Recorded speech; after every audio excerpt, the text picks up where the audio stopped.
वीर भगत सिंह, एक नाम जिसे हम क्रांतिकारी के रूप में जानते हैं।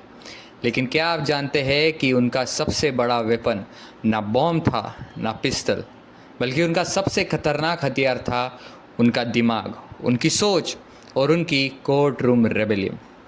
आज हम बताएंगे वो सच्चाई जो टेक्स्ट बुक में नहीं है, कि भगत सिंह ने ना सिर्फ ब्रिटिश हुकूमत के खिलाफ बॉम्ब फेंका था, उन्होंने उनके कानूनी ढांचे को कोर्ट रूम के बीच जला दिया था।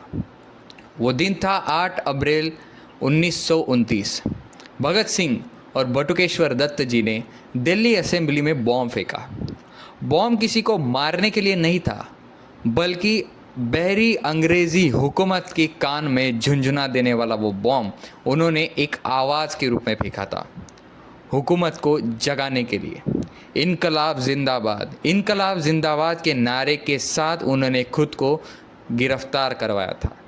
उनका प्लान था एक कोर्ट रूम को स्टेज बनाना, जहां उनकी आवाज़ पूरे देश तक पहुंच सके, क्योंकि उनकी आवाज़ बाहर तो अंग्रेज़ दबा देते थे, लेकिन कोर्ट रूम में उनकी आवाज़ सुनी जानी ही थी। और जब ट्रायल चालू हुआ तो ब्रिटिश अंपायर उनकी आवाज़ से हिल गया। कोर्ट रूम में वीर भगत सिंह ने जज से आंखों में आंखें डाली। जब उनसे पूछा गया, क्या आपको अपना गिल्ट एक्सेप्ट है, तो भगत सिंह जी का जवाब था, हाँ, हमने बॉम्ब फेंका पर किसी को चोट नहीं पहुंचाई। हम देखना चाहते थे कि हुकूमत बहरी हो गई है या नहीं। वो सिर्फ अपना बचाव नहीं कर रहे थे, वो ब्रिटिश न्याय प्रणाली का नकाब उतार रहे थे।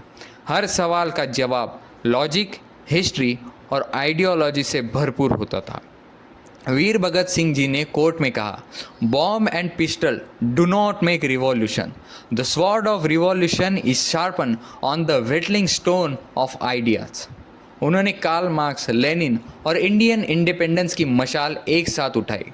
उनके एसेज, उनके स्पीचेस, उनके कोर्ट रूम के स्टेटमेंट सब एक क्रांतिकारी के मैनिफेस्ट थे, जो इतने वायरल हो रहे थे उस समय में कि हिंदुस्तानी जोश चरम पर चल रहा था।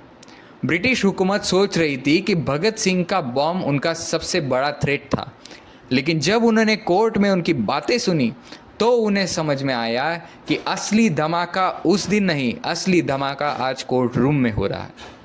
कोर्ट रूम एक बैटलफील्ड बन चुकी थी, जहां जज गिल्टी बोलता था और देश उसे हीरो बनाया जाता था। जज बोलता था कि भगत सिंह गिल्टी है, तो देश की आवाम बोलती थी कि नहीं, वो एक मसीहा है।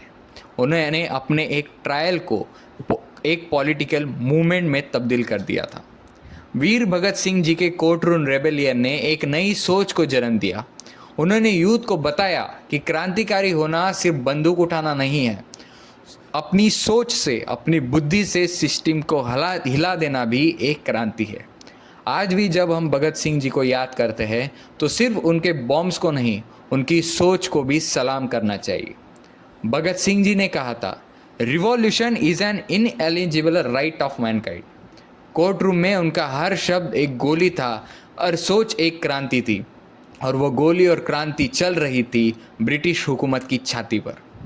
अगर आप भगत सिंह जी के इस इंटेलेक्चुअल रेबेलियन से इंस्पायर हुए हो तो इस वीडियो को लाइक करो, शेयर करो और कमेंट में लिख दो कि क्या आप इस रिवॉल्यूशन को रिवॉल्यूशन कहते हैं। भगत सिंह जी को सलाम।